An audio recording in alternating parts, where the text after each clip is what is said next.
So we'll go ahead and begin our webinar today. Hi. So from the US ECOP node, we want to go ahead and welcome you to today's session in Navigating Careers Across Ocean Sectors webinar series. My name is Amelia. I'm a member and volunteer event coordinator here at ECOP USA. My background personally is in agricultural research and entomology with a focus on invasive species. But I'm really passionate about marine systems and oysters, especially, and I'm hoping to pivot into the world of aquaculture. So I'm from North Carolina, and it's been really great to learn a little bit more about the career paths in my little corner of the States. The goal of this series is to highlight the wide range of ocean career pathways that exist in the Mid-Atlantic and the Southeastern region.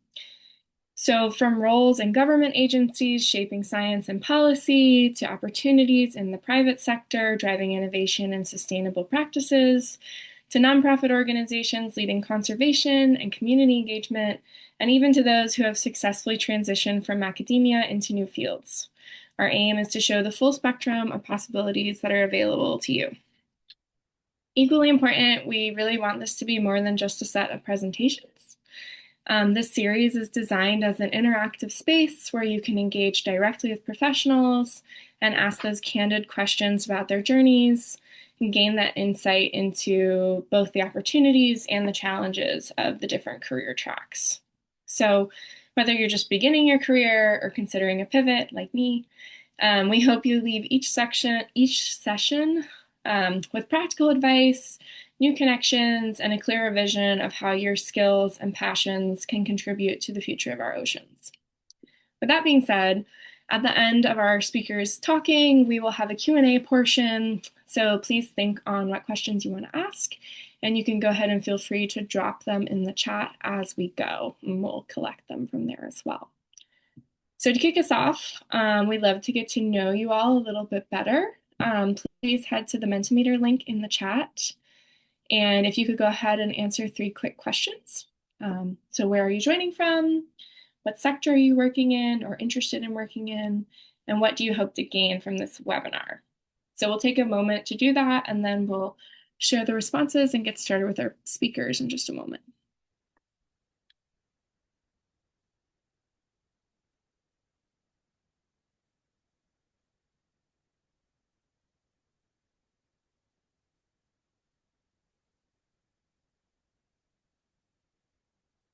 Thanks. This is a wide range. That's great.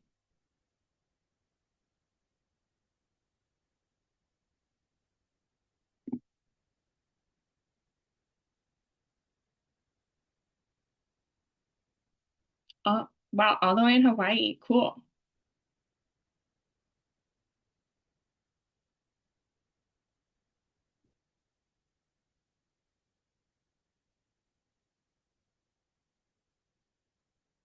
Awesome. That's so cool that we have so many people from all over the country. Thank you guys for joining us. And so the next question is, what sector are you currently working in or most interested in working in?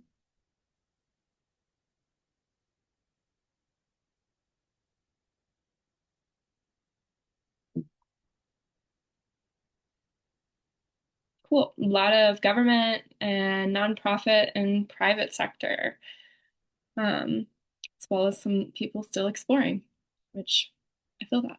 There's always different areas to explore, and that's a great reason to be at this webinar today. So what do you hope to gain from today's webinar?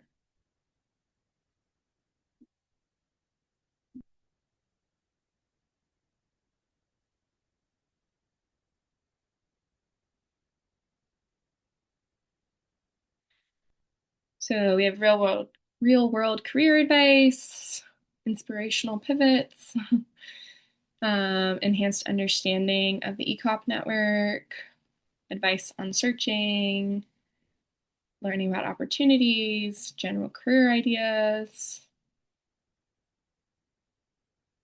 connection and knowledge about different career paths and what it takes to get into those paths, connections, more ECOP engagement, and then just kind of general career paths and career options.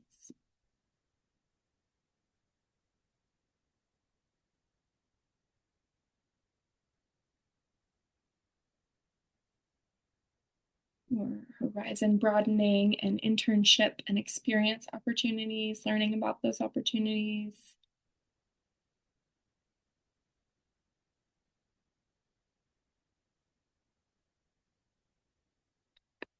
Awesome. That was great. It's good to know that we have people from all across the country and kind of get an idea of what everybody is looking for. Um, so now we'll move on to our speakers. And I'm really excited to introduce today's panelists. Each of them will share their career path, the key decisions, the pivots, the lessons learned, and offer a piece of advice that they'd like to pass along to those following in their footsteps. We have Keziah Williamson, who's a water level monitoring specialist and public health candidate at the University of South Carolina. And then we will go on to Anne Christine Zinken, who is an international ocean specialist supporting NOAA. And we'll end with Taylor Hoffman, the science coordinator at the Delaware Center for Inland Bays. So each speaker will have between 10 or 15 minutes, and we'll go ahead and begin with Keziah. Take it away. Hi, everyone. My name is Keziah Williamson. And like they mentioned, I am currently the water level monitoring specialist at South Carolina Sea Grant. And I am also pursuing my master's in public health at the University of South Carolina. So we can get into my presentation. Um, yeah, so I'm gonna kind of start from my undergrad. I think that's where a lot of my pivots occurred, my initial pivots. I applied to undergraduate at Francis Marion University, which is located in Florence, South Carolina. It's a very small university, and I began my undergraduate experience there in 2018. I knew that I cared about human health, but I wasn't really sure what I wanted to do with that. And I was a first generation student, so my parents didn't have much guidance for me. So I began that journey as someone going into the healthcare professional realm. Um, but I kind of changed that to a more broader biology view about halfway into my first year. And I began to um, take courses and do that type of thing. But I knew I was still passionate about more than just environmental health. I wanted to be involved in human health as well. So, but I was also interested in policy. So in my fourth year, my final year at Francis Marion University, in my first semester of my final year, I interned in a congressional office in Washington, D.C. I interned for who would have been the majority whip at the time, and it allowed me to really gain on the ground experience in political policy and even engagement styles. Um, and I really learned that I like the policy side of things, but I wanted to focus on environmental policy. So I entered my final semester at Francis Marion University, and I took an ecology course. And I knew I didn't like the outside things, but I definitely enjoyed environment, and then the policy intersection. And I was introduced by my professor, my ecology professor, to South Carolina Sea Grant, and their mission. I really enjoyed their mission, and I applied to their community engaged internship position for that summer of June of 2022. The specific position that I applied for had me working directly with communities in the PD region of South Carolina. So I worked to install water level sensors um, throughout the PD region. But I didn't get any sensors installed that summer, but I used my experience in the policy sector of things to cold call, present the sensor itself, present the benefits, present where we could go working between South Carolina Sea Grant and the communities themselves. Um, and I guess South Carolina Sea Grant was really impressed with that work. And I was hired on full time in October of 2022 as a coastal watershed community engagement specialist, which is on the next slide. So, in my time as a coastal watershed community engagement specialist, I got experience doing a few things.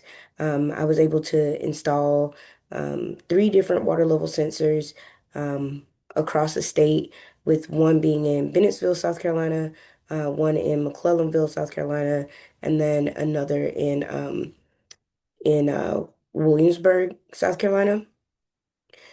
So as you can see on the first picture, that is the sensor that we installed in Bennettsville, South Carolina. It was my first sensor that I installed. It is my pride and joy. And I still monitor data from that sensor and work with external partners, such as South Carolina, I mean the Southeastern Coastal Ocean Observer Regional Association, or SOCORA, to work with communities to establish flooding thresholds, monitor data, and allow them to use the data to make real-time decisions. Um, and then also in my time as a coastal watershed community engagement specialist, I did research in Bennettsville, South Carolina, which is in Marlborough County, South Carolina, which is kind of outside of North Carolina. So I worked with the South Carolina Office of Resilience, Coastal Carolina University, College of Charleston, and then also East Carolina University in North Carolina, to do some research on intended and unintended consequences of buyouts programs across North Carolina and South Carolina, um, specifically rural communities and communities that were primarily Black communities. Um, that work was very rewarding. I got to present at the Social Coast Forum, as well as in Colorado at the Natural Hazards Workshop. And then I also um, was able to complete a manuscript, and that was my first manuscript in my career. Um, and I think a lot of my strides as a specialist, as an extension specialist, were um, due to the fact that I had some great mentors. I think that's a kind of a theme throughout my presentation is having great mentors and establishing those connections. On the next slide, um, like I said, currently I am the water level monitoring specialist at South Carolina Sea Grant. Um, I have been in many different positions at the same organization. I really like it here.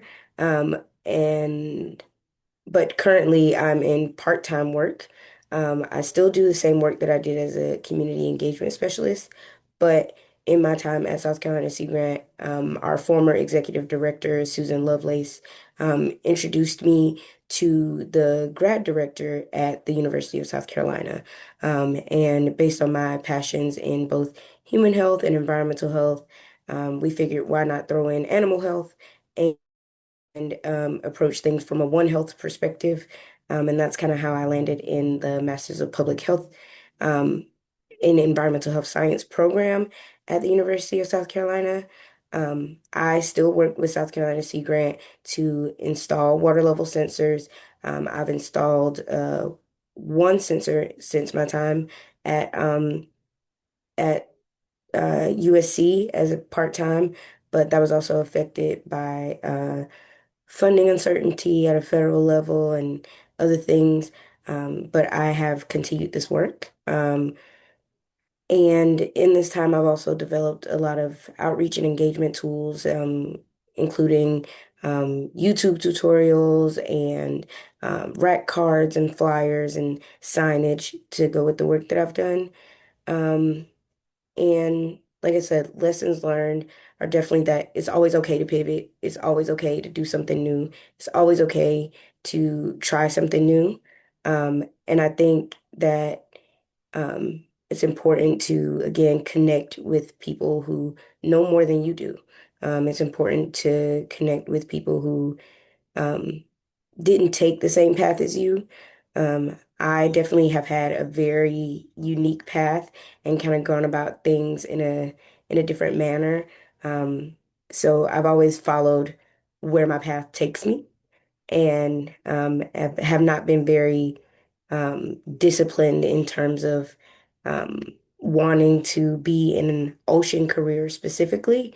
But I have really enjoyed learning all the soft skills around it and other skills that make me as Casey mentioned in the chat, an interdisciplinary professional.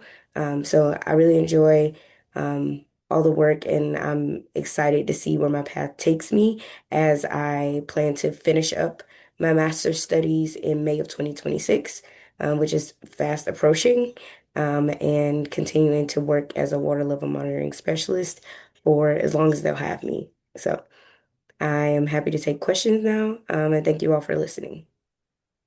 Thank you so much. That was great to hear about your experience, and it's really so interdisciplinary. Um, we will move on at the moment to Anne, and please drop your questions for Keziah in the chat. Anne, go ahead. Awesome. Thanks, everyone, and thanks for joining today. I only have a couple slides, and I'll try to, keep it entertaining because I also had a very back and forth kind of career path, and I still feel like I'm on my career path, but here we are. So my name is Ann Zinken. I'm originally from Germany, so a bit unique, I guess, in that way, that I did my undergrad and graduate studies over in Germany and then came over for my PhD. So if you go to the next slide, my career path kind of started as I think everyone else's does. I did my undergrad. I worked on deep sea sharks as every excited teenager back in the day, wanting to work with sharks and dolphins, and having that dream of living on a tropical island and swimming all day. And I started getting into deep sea biology, starting to work on fisheries boats, and then looking at the skin in particular of sharks and looking at the teeth. Then quickly realizing that everyone wants to do this and tried to find kind of a new niche that not everyone wanted to go into and maybe wasn't as quite as competitive. So I started working, because I was already working in deep sea biology, started working on holothurians or sea cucumbers in the Antarctic at 6,000 meters. So something completely different. And I started working with biogeochemistry, stable isotopes in particular, went on cruises. And I think that was the first time I was really starting to think about what I wanted to do. And I think what gets entrained really early on when you go the traditional academic path is that, you do a PhD after your master's, and then you go and try to become a professor somewhere. So that was always kind of the path that I was following. So after I finished my master's in Germany, I took a PhD position in Alaska, and that's when I moved to the US, working on stable isotopes and Arctic ecology on the shelf system off of Alaska and Russia.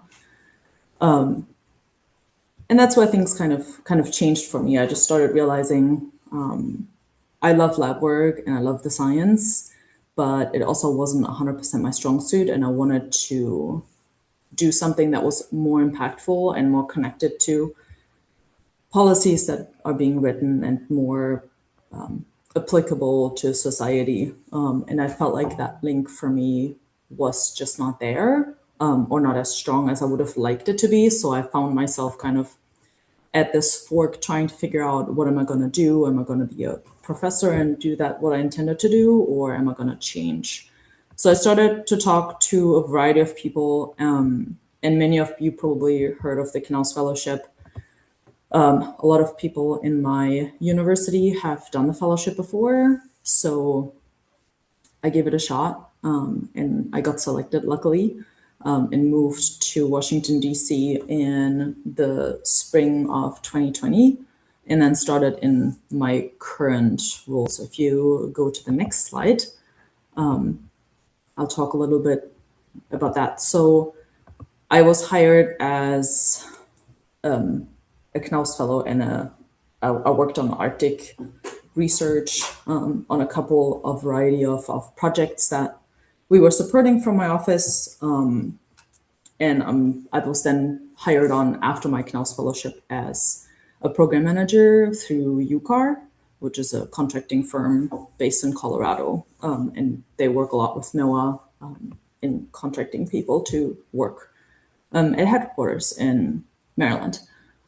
So I was hired in GOMO, which is my home office, the Global Ocean Monitoring and Observing Program, and kind of shifted into the international sphere.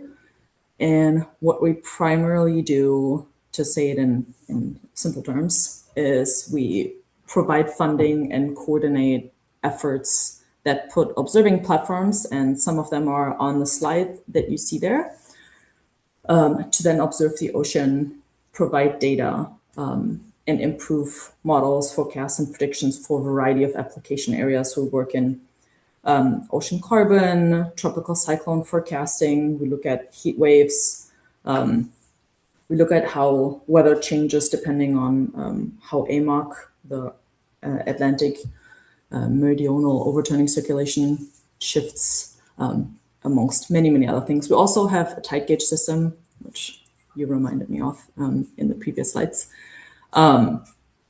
So now my work has kind of shifted, and not being super like doing the hardcore science and being in the lab all the time and installing the systems, but I'm on the program management side. So I work with my PIs that we support, and we work on kind of strategic direction, what needs to get funded, what infrastructure needs to be serviced or deployed. We work on ship time. So we discuss with UNOLS and others, and the NOAA OMIO team, which is the group that owns all the research vessels, on which cruises need to happen this year, and then are kind of that connective tissue.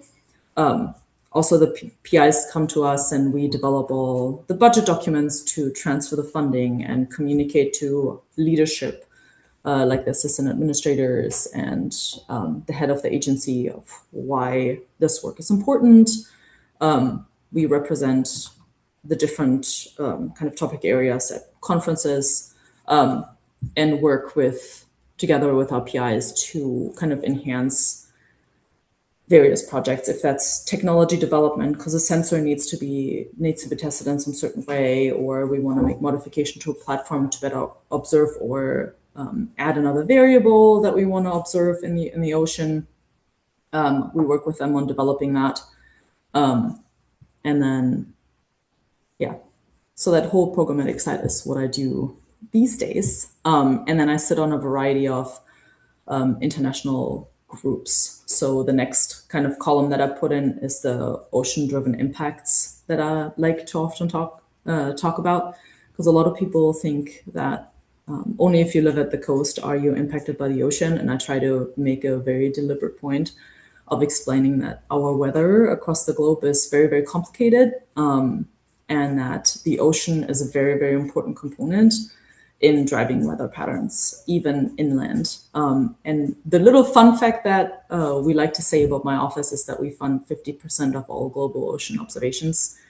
So all the little dots and all the little buoys and gliders, it's my office, and that's what my office does, as long as it's out of the EEZ. We do mostly out of the EEZ observations, while I use the Integrated Ocean Observing System, does the coastal observations. So that's where we complement each other. But we also work with international partners in getting work done, and improving data accessibility and forecasting. And a lot of this happens not only within the US, but internationally. So we are quite engaged with a lot of international partners, and host quite a bit of workshops to kind of advance the science. And the most recent one that I figured as a more applicable kind of example is we have a group that looks at boundary currents, and boundary currents go past the coast. They're usually very strong currents, and they can drive a lot of regional weather events. And we hosted a workshop down in South Africa looking at the Agulhas current, which is the current off of the South African coast, to better resolve tropical cyclone forecasting and marine heat wave forecasting. So we planned the whole workshop, and we went out there. We talked to the different end users, like the fisheries community and search and rescue, and kind of developed and looked at what observations are already being done and what have we learned from other boundary current systems. We brought some people over that were experts in specific tests that we run to develop the best way to observe specific features. And one of my co-chairs is from there and is kind of a primary contact point. And we were able to bring together quite a big group, and we have now a report and a plan of how to improve things, and put more observations in that area to better understand those key features. And now we're writing a big proposal to a private group, like a private funding group, that we're hoping to get, so we can provide some additional funding through that to do some additional kind of observations. And yeah, long story short, I'm currently very happy with the choices that I made, but I know it can be really tumultuous to get to that point. And for me, it was just, sometimes I feel kind of being in the right place at the right time. And I think what I can kind of the piece of advice that I like to give people is to not be shy and ask questions. I didn't know back then when I was in my PhD and my master's program that I could use that to my advantage and go to other people and say, hey, I'm looking into this. I'm really interested in this field. Can I come and shadow you? I didn't know shadowing was a thing. Can I learn about this? Or as easy as my PhD advisor had this huge project that we were working on together, but she never invited me to go to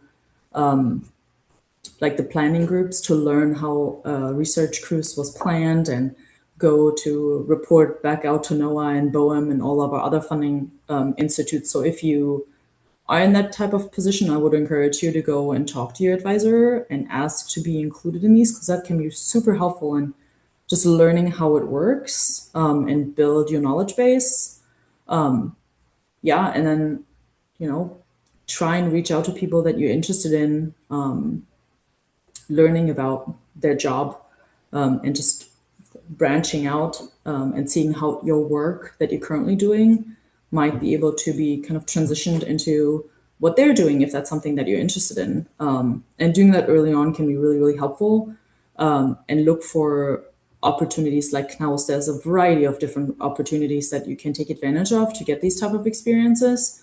And I think that really builds your CV, your skill set, and opens the door for you. When I was in my master's, I didn't know I could be a program manager. So that was kind of a big revelation for me. And I'm really happy with where I'm at. And this is exactly the work that I want to do. And I feel like I'm making a difference. And my work does make an impact on a variety of levels. And I get a lot of exposure and a lot of opportunities. So yeah, don't be shy. Ask questions, reach out to people.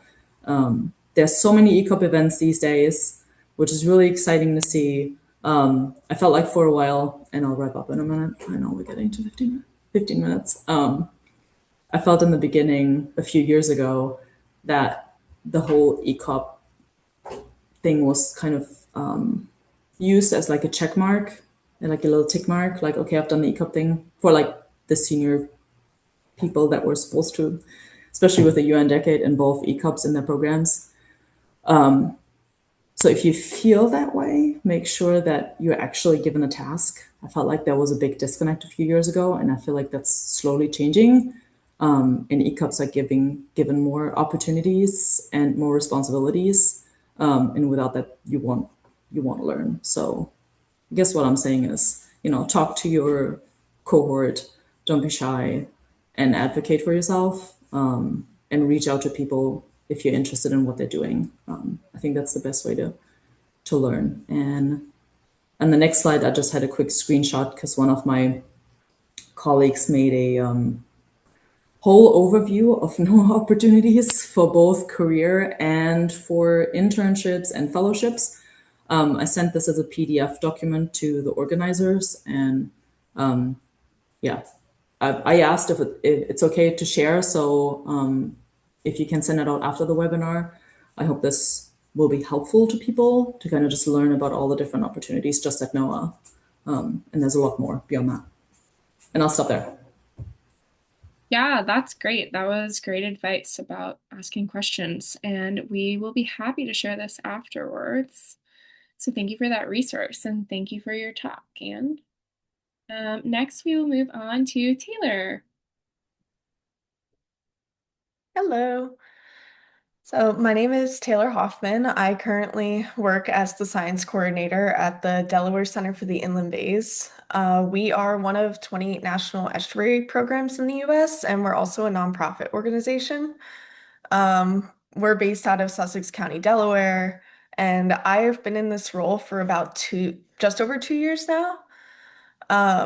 I'm the project lead for our continuous water quality monitoring, submerged aquatic vegetation, and salt marsh monitoring programs. I also co-lead our reforestation program and get to help out on a wide variety of other projects, including oyster restoration, living shoreline monitoring, and participatory science programs. So my day-to-day changes constantly.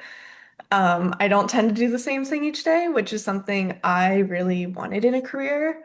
So I love getting to have my hands in multiple projects, experience different aspects of this field all through one position.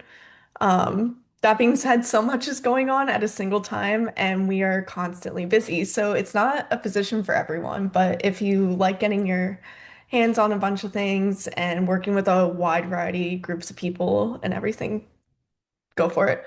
Um, I also work with a large team of volunteers without whom we couldn't get most of this work done.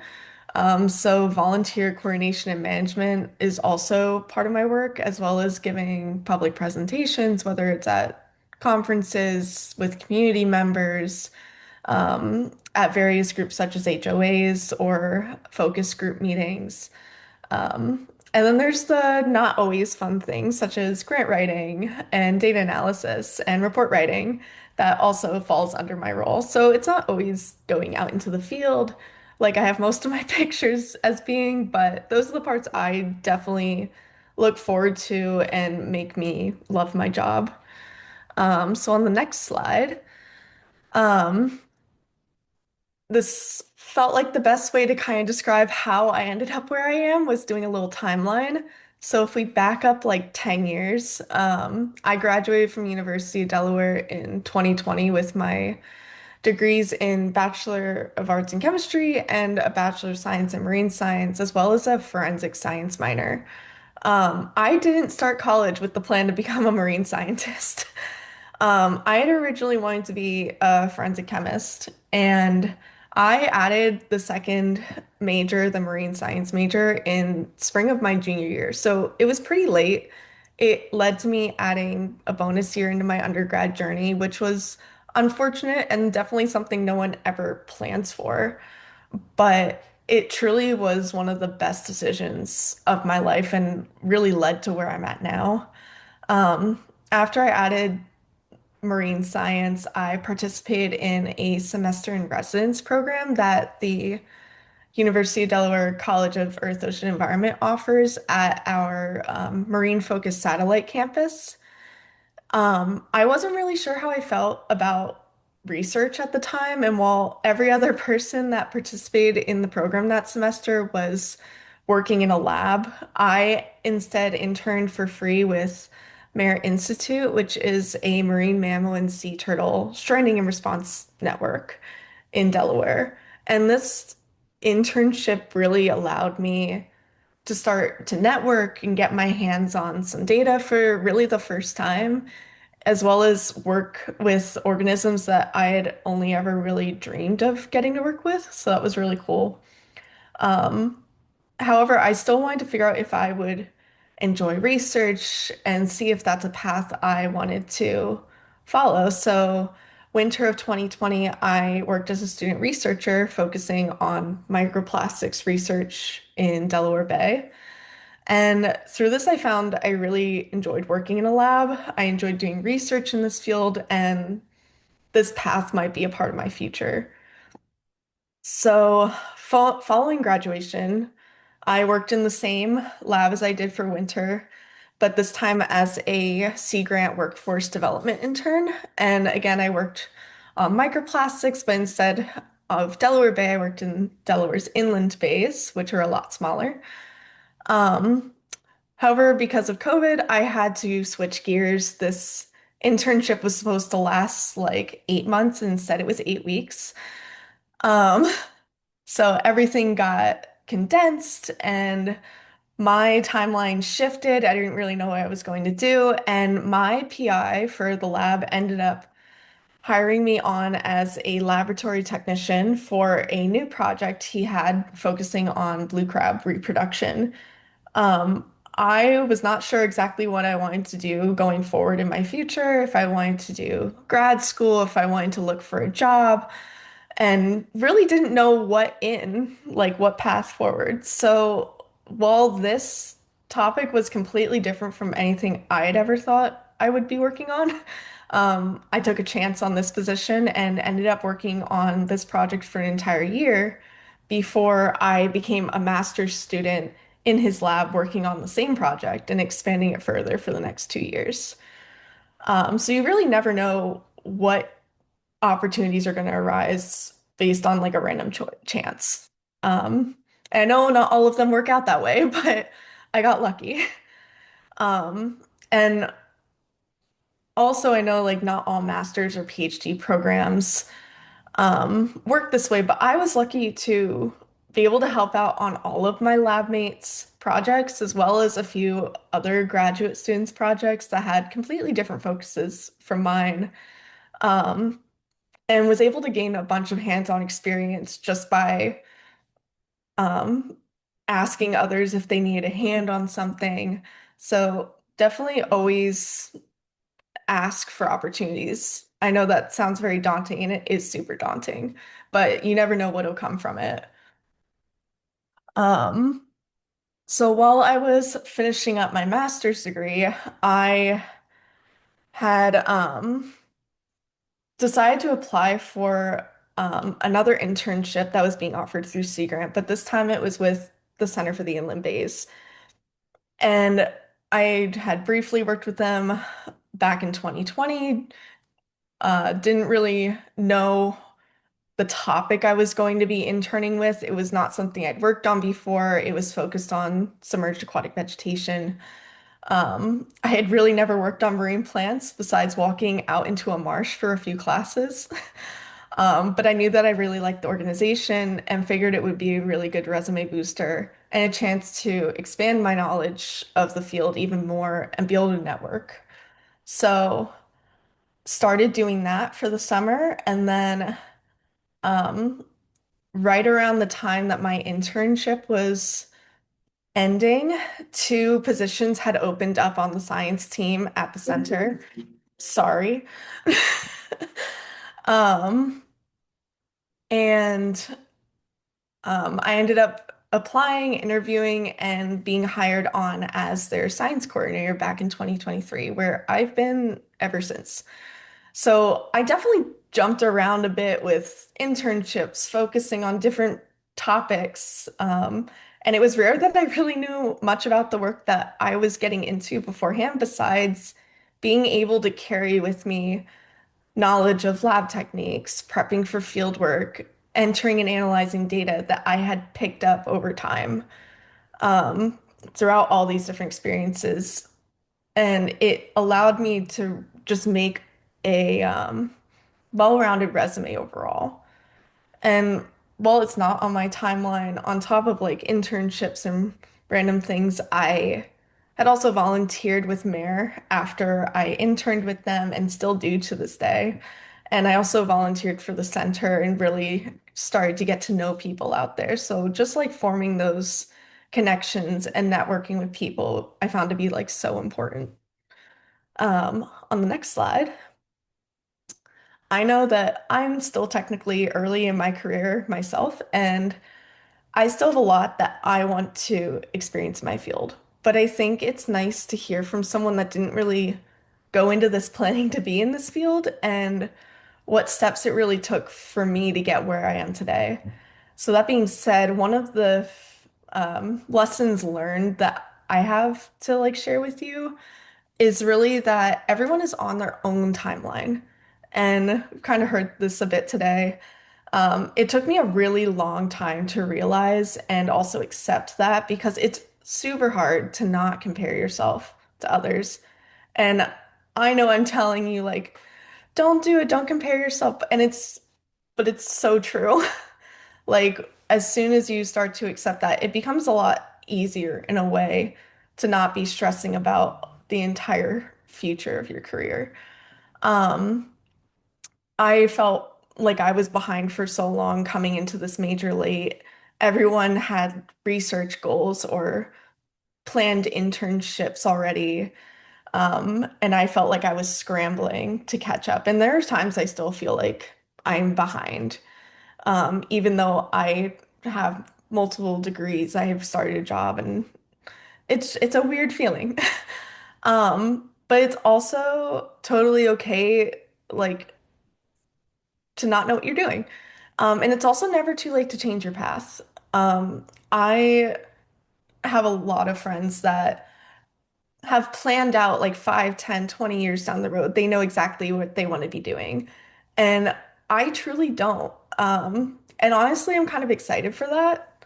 Um, there's so much I still want to do, so many different paths I want to try out and experience.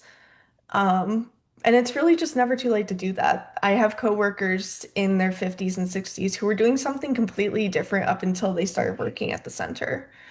Um, and that's okay. There's always time to learn new things, which is awesome. Um, and the last piece of advice I have is really to network with everyone you meet. Like, go out and volunteer. Find an internship if you're able to. I know that's not always the easiest thing, and I've applied to multiple and it's hard. Um, if you have the opportunity to go to conferences, talk to everyone. I remember going to a conference in 2023 where I had met one of my current coworkers. She was doing a mentor-mentee lunch, got to chatting with her, and that's how I first learned that the internship was with them was even an opportunity to have, and ended up keeping up with her and ended up in that internship position. Um, I talk to random people that I run into while doing field work and have found people that studied oceanography for 20 years and get to chat about their experiences. There's so much you end up learning just by saying hi to someone. On the next slide, I'm just gonna get, oh, never mind. It doesn't have it, but shameless plug. We are hiring a few positions at the center. We're hiring a full year of 1 year full-time restoration technician that is focused on carbon storage in marshes and land habitats. And we're also hiring 1 to 2 seasonal educational um, interns that would be working part-time from about March till October. So if you're interested, please go on the Inland Bay's website.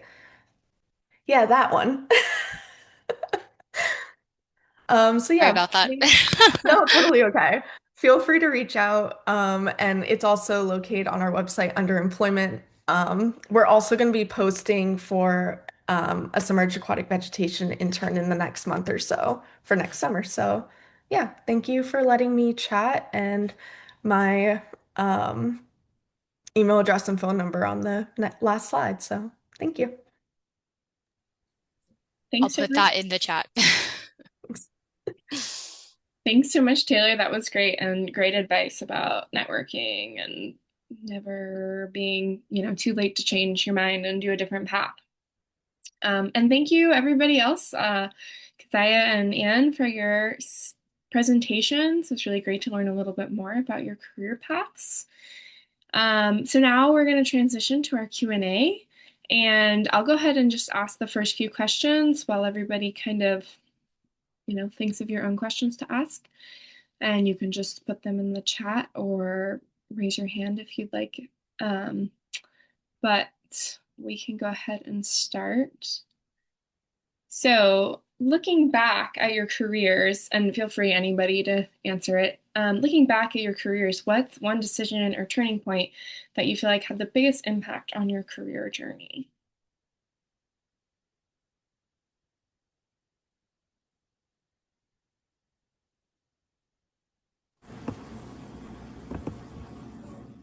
I can go. I think mine was the fellowship and having those conversations. And I recommend if you ever want to apply for either Canals Fellowship or any other fellowships, to reach out to people that have done it before, because it's really helpful to get their input on the application process. So don't hesitate to do that. And then when my fellowship was nearing the end, I actually went to my boss and had written up a portfolio and showed it to him and said, "You should hire me to do this." And he hired me. So it worked for me. Right. That's great. Yeah, we've met a lot of Canals Fellows, and it seems like a really great program that has amazing impact. We can Taylor or Keziah, did you guys want to chime in? I feel like the biggest turning point for me would have been the first time I did research, so that microplastic student researcher work. And that's really just because it was my first real dabble into research, and finding something that felt really right for me. It also led to really most of my research endeavors down the line because I had gotten to work with the same PI. He had been the one to offer me a grad student position after that, actually, and then I deferred because I wasn't sure if it was something I wanted to pursue yet, but just getting that first introduction to this field really and research kind of changed it all for me. Yeah, that's great. I'd say my turning point was definitely the community engagement internship position, the South Carolina Sea Grant. It started the cascade of events that I've experienced and also led me to pursuing my master's um, with that focus on community engagement and public health. So, Awesome. Um, was there a moment where you doubted your career direction and what may have helped you push through? I know, Anne, you were shared explicitly about doubting yours, but Taylor or Keziah? Um, I don't know if there's been one that I really doubted once I joined marine science, but I can definitely speak of like when I was um working like more as a chemistry major, there was just this one turning point, and I remember like sitting in a class and just all of it clicking that like this is not something I really enjoyed that much. This is not where I really want to end up in my future. And I had a split second decision where I looked up marine science and how to join and all of the options going forward. That was definitely a turning point for me. But yeah. I think for me, doubt arose this year, actually. Um, it's been rough being in grad school and working a part-time position and kind of just not knowing the future of a lot of things with everything happening at the federal level. It was really hard seeing colleagues not have positions anymore, not have that job security anymore. It was really hard to see even my professors not be able to offer me experiences because the funding just wasn't there anymore, especially as a minority early career ocean professional. It's really hard to see all of the different initiatives not being there anymore. So I really had to take a good check and remind myself that this is my passion and I knew it'd be tough. Um, and to remind myself that, you know, is more about how I make things work for me and finding those communities that are still determined to do the work. Because there's definitely uncertainty in the ocean professionals, in the environmental professionals, in the public health professionals. Um, there's uncertainty, and I just have to stick to what I know and go from there. So, Yeah, it's been a really rough year. That's amazing that you've been able to kind of reground yourself and why you're doing it and why you're passionate about it.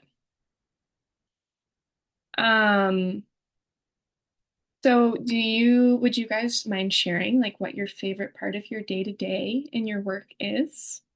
And if you think of it, you could also share your least favorite, but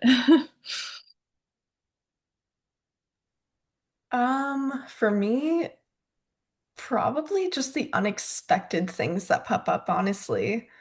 Um, like there are just some days where I go in and my coworker will be like, "Hey, I need help on a survey today. Want to go kayaking?"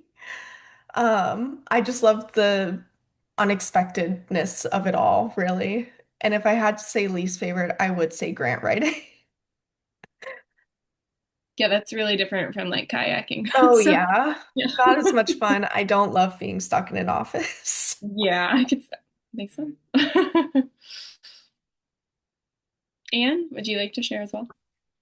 Sure. I think my favorite part is my coworkers and the people I work with.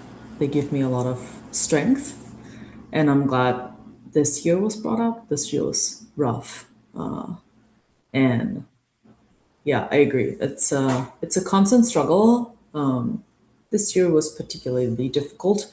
I was also furloughed for a good amount, which was not a fun experience. And that's when I started doubting myself a little bit, and I had to start reminding myself that what's happening is not a reflection of how I work, but something up above me that I can't control, and kind of ground myself. And my coworkers and the people I work with and how passionate they are. I work a lot with people abroad, and they have really stepped up, and that's really rewarding. And I feel like my job is very, although I most of the time sit at the desk and spend a lot of my time on phone calls. Um, it's really rewarding because it's very diverse. That's what's there. So I was like, what's the word again? So it changes every day. I have different topics I talk about every day. I learn something every day. So that's been really rewarding for me. And for what I don't like is this year. Yeah, it's reasonable. Keziah? um, I'd have to say my role has definitely changed a lot since I chose to move part-time and go back to school.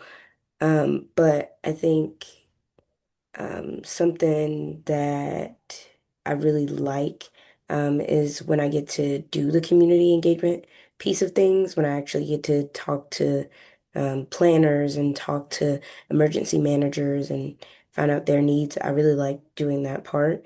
And I'd have to say, I at least like days when it's like those back-to-back meetings, more of like I hop off one and hop on another, and I apologize for being late. So, um, yeah, I think I like interfacing with coworkers and partners and everything, but just those back to back where I can't focus on on engagement. Yeah. Yeah, it's rough to have so many Zooms stacked in there. Catherine wanted to know if you guys could discuss how you manage working in different work environments, like the office versus the field, and how you knew it was right for you. So, Taylor, I guess the kayaking versus grant writing. I mean, I'm happy to go first. Um, I didn't think I would like the field as much as I do. I had never been an outside person. That wasn't really my passion, but I do enjoy breaking up my days and being able to go see all the nice water and the different marshes, and I like being able to go out and do those things. Um, and I have worked remotely for my entire career so far. So I spend a lot of time at my home office or in a school building. So I think it's definitely the right fit for me, just that flexibility. But I definitely like when I get to go out in the field and enjoy a pretty day, especially because I'm in the South and it's almost always summer here. So.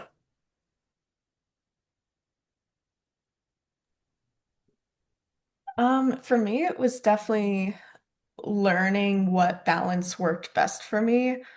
I know I'm talking a lot of hate on working in the office, but I don't mind it when I'm been in the field for like 3 days straight. It's also a nice break, and I feel like it goes both ways. So kind of like because I had just said, just having it break up your day is really nice. And it's really just about finding what works for you through experience. Um, for my grad school work, I was pretty much always in the lab for my project. I had no field components for mine, so I got all of my outside work through lab mates and friends and everything. And doing that, I definitely learned that me sitting in a lab all day is not for me, but I do like it in bursts. And now I spend most like 3/4 of the year in the field and then just smaller amount in the office, which seems to work really well for me. So definitely just like trying out different things and figuring out what works best for you. That's great. And did you have anything you wanted to add, or did Keziah and Taylor pretty much cover it? Um, I can, but I mostly work in the office, and standing desk is really important. Lots of walks. Yeah, I think it depends on what your passion is. You know, sometimes I miss going in the lab, but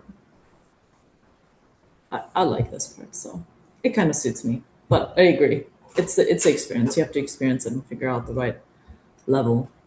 But you can get used to it. I hated telework at first when we were sent into telework when COVID started, and now I like I don't want to ever go back. But I had to, so you also kind of get used to it. Yeah, that's great. Well, thank you all so much for sharing your career stories and answering all of our questions. And thank you guys for joining the meeting today and for participating and asking questions. These conversations are really just the beginning in this series. So please don't hesitate to keep connecting and reach out to our speakers. And, as all of our speakers have said today, to continue networking beyond just this. As we close, if you could please take a few minutes to fill out the post-event survey, we'll go ahead and drop that link in the chat. And your feedback really helps us to shape the future sessions and kind of bring you guys the events that you actually want to see. So this is, let's see, the third in our series of career webinars. We've so far done the Great Lakes and the Northeast, and we will do the Pacific Northwest, followed by the Gulf Coast and beyond in our upcoming events. So please keep an eye out for our next newsletter with more details on that, and we'll be sharing our updates on LinkedIn and the Slack channels. We're really hoping to foster some space there for in-person meetups. So yeah, definitely check that out. And we hope we'll see you then. And thanks again for joining us, and thank you all for speaking. And I hope you guys have a wonderful rest of your day. Thanks, everyone. Thank you.